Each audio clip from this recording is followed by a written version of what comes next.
Des flamants roses, une plage immense sous un soleil de plomb. Bienvenue sur l'un des derniers espaces déserts de la côte méditerranéenne. Enfin, pas tout à fait. Disséminés sur la plage, des campeurs. Sandrine et René sont venus y passer le week-end. Nous avons le lit, les WC, le lavabo, tout est intégré dedans. Et on vient sur le site pour passer une journée de tranquillité, se reposer, pêcher, faire un petit barbecue. Vous voyez, on fait le barbecue dans un barbecue, on ne fait pas trop. On essaie de préserver un maximum la nature, en profitant un maximum. Leur emplacement ne leur coûte pas un sou. Sandrine et René sont des campeurs sauvages. Moi, j'aime le camping sauvage parce que justement, c'est la liberté. Il n'y a pas beaucoup de monde, on se met là où on veut. Et aller dans un camping normal? Non, pour être sur un camping, en plus que vous payez, vous êtes les uns sur les autres. Non, j'en vois pas du tout l'intérêt. Le camping, c'est l'hébergement le plus populaire. En 2011, 6 millions de Français l'avaient choisi pour leurs vacances. Si les campings se sont modernisés et offrent des prestations 4 étoiles, certains choisissent tout de même de planter la tente ailleurs.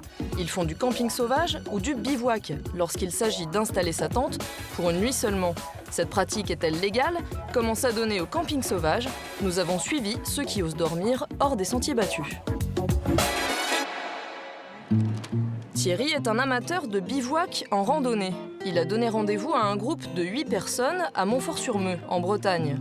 Ils vont dormir dans la forêt de Brocéliande pendant 3 jours. Si on repère un bois, quelque chose, à un moment on peut se poser et puis dire voilà, on dort ici, quoi. Si c'est, on est libre. Première vache.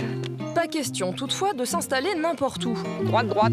En France, la réglementation interdit de camper dans les espaces protégés et surtout les parcelles privées sans l'accord du propriétaire. J'essaierai pas de bivouaquer parce qu'on va empiéter immanquablement sur le champ. Je suis sûr que le paysan serait pas content du tout. Alors même en pleine forêt, Thierry garde l'œil alerte. C'est assez isolé, donc là on pourrait être tranquille. Hein. Mais avec les ronces et tout, c'est pas envisageable encore. On peut faire, je sais pas, 5-6 km de plus pour arriver à trouver quelque chose de praticable, quoi. Les randonneurs traversent un camping, pas sauvage du tout.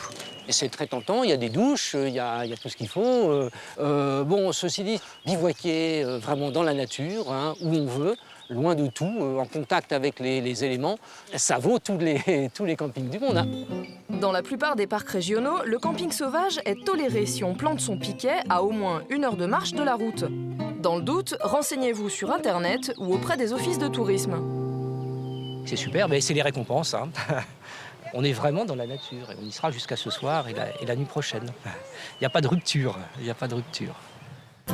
C'est cette authenticité qui fait le bonheur des campeurs sauvages. Sur leur grande plage, les sauvageons du camping sont à 17 km du premier village. Sauvage, ça veut vraiment dire ce que ça veut dire. Voilà. Pas de magasin, il n'y a rien, on est bien d'accord. Rien pour l'instant, mais en pleine saison, la plage peut être envahie par des campeurs moins respectueux. Pour faire régner l'ordre, le Conservatoire du Littoral a engagé 2 ambassadrices cet été, Elsa et Marlène. Elles vont devoir gérer un paradoxe bien français.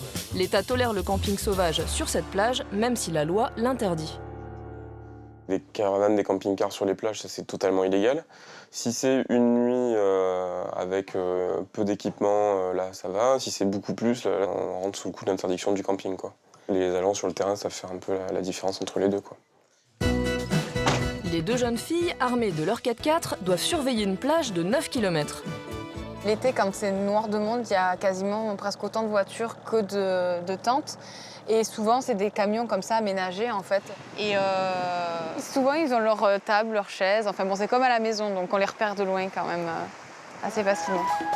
Leur mission, sensibiliser les campeurs sauvages aux bonnes pratiques. S'ils respectent cette plage, la tolérance pourra perdurer. Ça fait des années qu'on vient ici. Je suis jamais tombée sur une poubelle laissée ou jamais ça m'est arrivé. Jamais.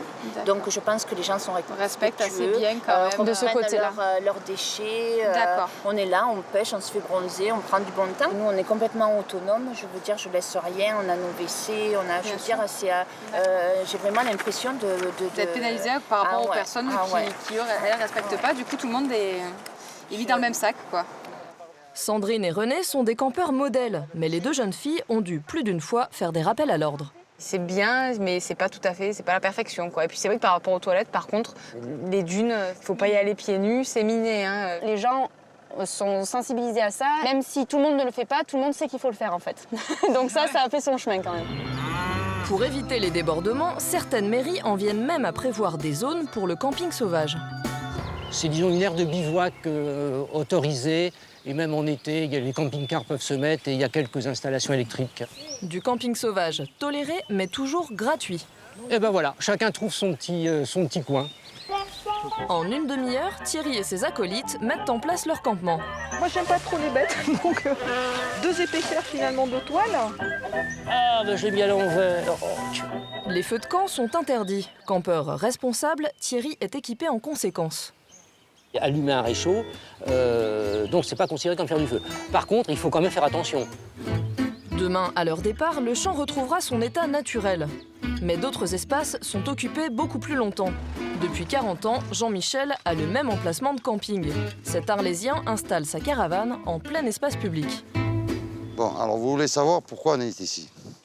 Ici, c'est un coin qui n'est pas payant, qui est gratuit, qui n'est pas forcément légal, mais où on a une tolérance.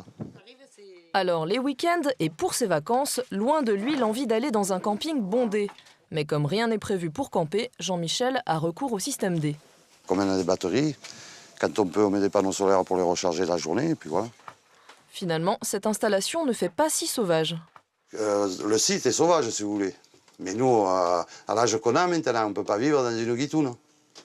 Donc on s'est donné les moyens de vivre dans quelque chose d'à peu près bien, quoi. Voilà. Cet été, en prenant les bons renseignements, vous pouvez à votre tour tenter l'aventure.